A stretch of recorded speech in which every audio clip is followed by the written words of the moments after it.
Lakme Superman sunscreen কখন লাগাতে হয়, এটা লাগানোর পর রেজাল্টটা কেমন দেবে, চলো তাহলে আজকে ডিটেলটা বলবো। তো ল্যাকমে হাউস সুপারম্যান সানস্ক্রিন, তো আজকে এটাই আমি বলবো যে এটা লাগানোর পর আমাদের স্কিনটা কতটা বেশি গ্লেজিং হবে। বাদ বাকি যা ধুলো ময়লা সেটা আমাদের স্কিনে একদমই ঢুকতেই দেবে না এটা লাগানোর। তাহলে চলো ভিডিওটা আগে বাড়ানো যাক। এটার মধ্যে লেখা আছে Lakme 25 skin perfect collection expert superman sunscreen Lakme ডোশন SPE 50 PA ট্রিপল স্টার। এটার ব্যাক সাইডে যদি দেখা যায় ওই একটা কম 370 টাকা এটার দাম আছে। 50 ml ল্যাকমে সানস্ক্রিন। আর এটার ডেটটা অবশ্যই চেক করে নেবেন, তাছাড়া কিন্তু বিনা ডেটে এটা কিন্তু লাগাবেন না, কারণ এটা আমরা স্কিনে লাগাবো, স্কিনে তো আর বিনা ডেটে জিনিসটা লাগানো যায় না। তাই চেষ্টা করবেন আগে লাগিয়ে এটা শেষ করে দেবেন। আর এই সানস্ক্রিনটা লাগানোর পর আমাদের স্কিনটা গ্লেজ তো মারবেই, তার সাথে সাথে ধুলো ময়লার সাথে কিন্তু এটা বাঁচানোর চেষ্টা করবে। আমরা প্রত্যেকেই জানি আমাদের সানস্ক্রিনটা আমাদের স্কিনের জন্য কতটা বেশি ইম্পর্টেন্ট। মেকআপের আগে হোক বা পরে হোক আমরা সানস্ক্রিনটা লাগাবো, তাই না?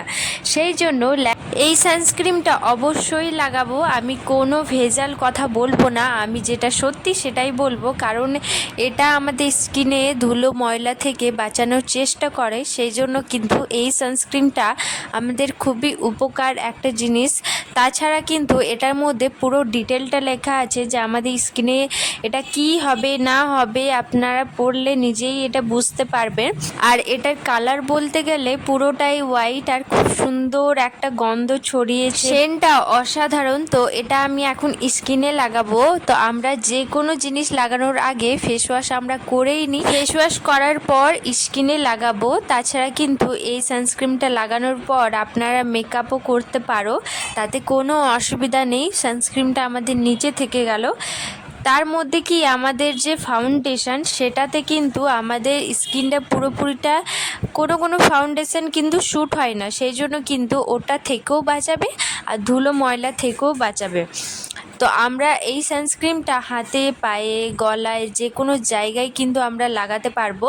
সানস্ক্রিন যে কোনো সানস্ক্রিন হোক না কেন আমরা কিন্তু হাতে পায়ে লাগাতে পারবো, তাতে কোনো অসুবিধা হবে না। এখন আমার মুখে আমি কিছুই মেকআপ টেকআপ করিনি, আমি শুধু এমনি নর্মাল। তো এখন সানস্ক্রিনটা লাগানোর পর জাস্ট আপনারা আমার স্কিনটা দেখতেই পারছো কতটা বেশি গ্লো মারছে।